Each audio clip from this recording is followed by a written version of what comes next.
Before we dive in, do me a favor, hit that subscribe button and turn on notifications because staying informed together is how we protect our community. When changes like this happen, I want to make sure you hear it from someone who's actually on your side. And if this information helps you today, leave a like so we can reach more people who need to hear this. We're stronger when we're informed together. So let's talk about what just happened and what it means for your household. Social Security announced the 2026 COLA at 2.8%, and along with that headline number, they quietly released a whole bunch of other changes that are going to affect millions of us starting January. Some of these changes matter to you right now, some might matter to someone you love, and all of them are worth understanding because this system affects all of us eventually. Let's start with the COLA itself and when you'll actually see it.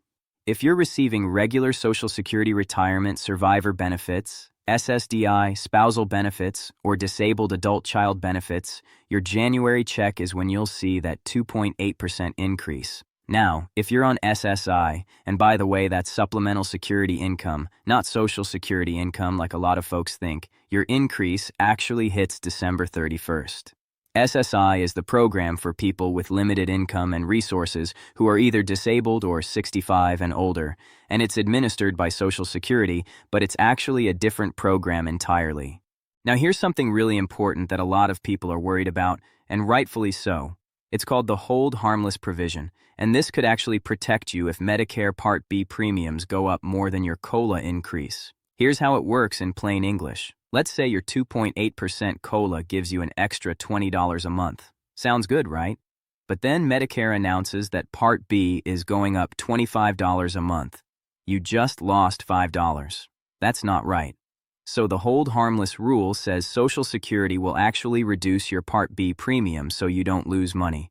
They'll give you a discount on that premium so you're held harmless. We don't know the exact Part B numbers yet. Estimates are saying maybe a $26 increase, but we'll cover that the moment those official numbers come out. The point is, if you're in this situation, you're protected. Social Security won't let your total check go down because of Medicare premium increases. Let's talk about what else changed, because there's a lot here, and some of it is really significant for your planning. The tax rate for Social Security stayed the same. 7.65% total. That breaks down to 6.2% for Social Security and 1.45% for Medicare, and if you're self-employed, you know you're paying both the employee and employer portions. Now, here's something that doesn't get talked about enough. Since 2013, if you're making over $200,000 as a single person or $250,000 if you're married, you also pay an extra 0.9% in Medicare taxes. On top of that, 1.45%. And you know what? The earth kept spinning. Higher earners paid a bit more into Medicare, and everything was fine. A lot of us in the advocacy community believe this same approach should apply to Social Security itself because right now there's a cap on what gets taxed for Social Security, and that's part of why we're facing potential benefit cuts down the road. Speaking of that cap, let's talk about the maximum taxable earnings limit. This year it was $176,100. For 2026, it's jumping to $184,500. What does that mean in real terms? If you make under $184,500, you're paying that 6.2% Social Security tax on every dollar you earn. Once you make more than that, you stop paying Social Security tax on anything above it. You still pay Medicare tax with no limit, but Social Security tax stops. A lot of us believe there shouldn't be a cap at all, because that would help shore up the trust fund and prevent those projected benefit cuts in 2033.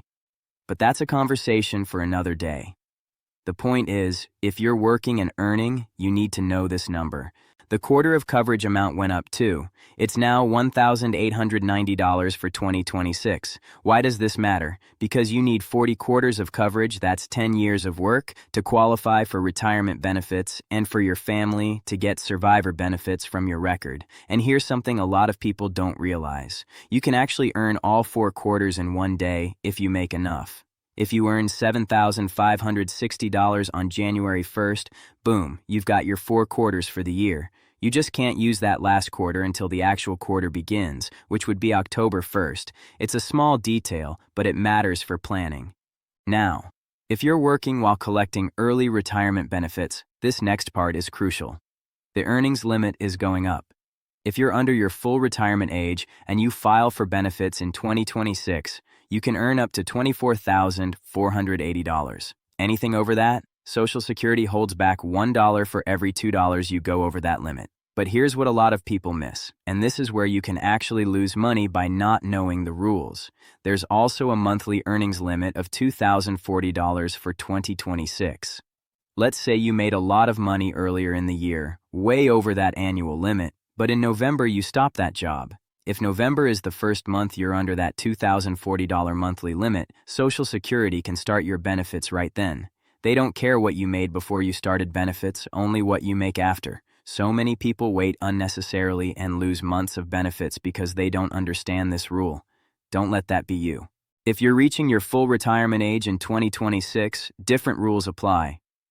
In the months before you hit that full retirement age, you can earn up to $65,160 for the year. Anything over that, they hold back $1 for every $3 over the limit, which is better than the 1-for-2 ratio. And once you hit your full retirement age, the earnings limit disappears completely. You can make as much as you want without affecting your benefits. For those of you on disability or considering applying, the substantial gainful activity amount, that's the SGA, is now $1,690 a month for 2026.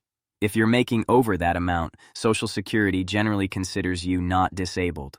For people who are blind or visually impaired, that number is higher at $2,830. And if you're currently on disability and you want to try going back to work, there's something called the trial work period. You get 9 months total, not consecutive, where you can work and earn as much as you want without affecting your disability benefits. The trigger for those trial work months is $1,210 in 2026.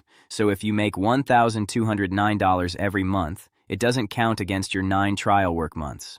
Once you hit $1,210, that month counts as one of your 9. This is Congress and Social Security actually trying to help you go back to work if you're able, and it's worth understanding if you're on disability. The maximum Social Security benefit if you file at full retirement age in 2026 is $4,152 a month.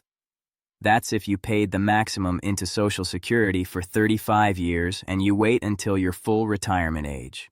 If you wait until 70 and collect those delayed retirement credits, your benefit goes over $5,000 a month. For most of us, that's not our reality, but it's good to know what the ceiling is. For SSI recipients, the individual monthly payment is going up to $994 in 2026, up from $967 this year. For couples, it's $1,491. These are tough numbers to live on, we all know that. The resource limits for SSI haven't changed in forever, and that's something a lot of advocates are pushing to update because it's keeping people in poverty. So that's the full picture of what's changing in 2026.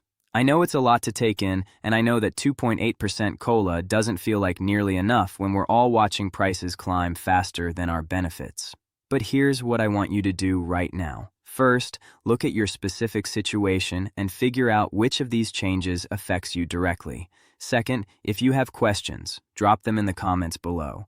I read every single one, and your questions help me create content that actually serves this community.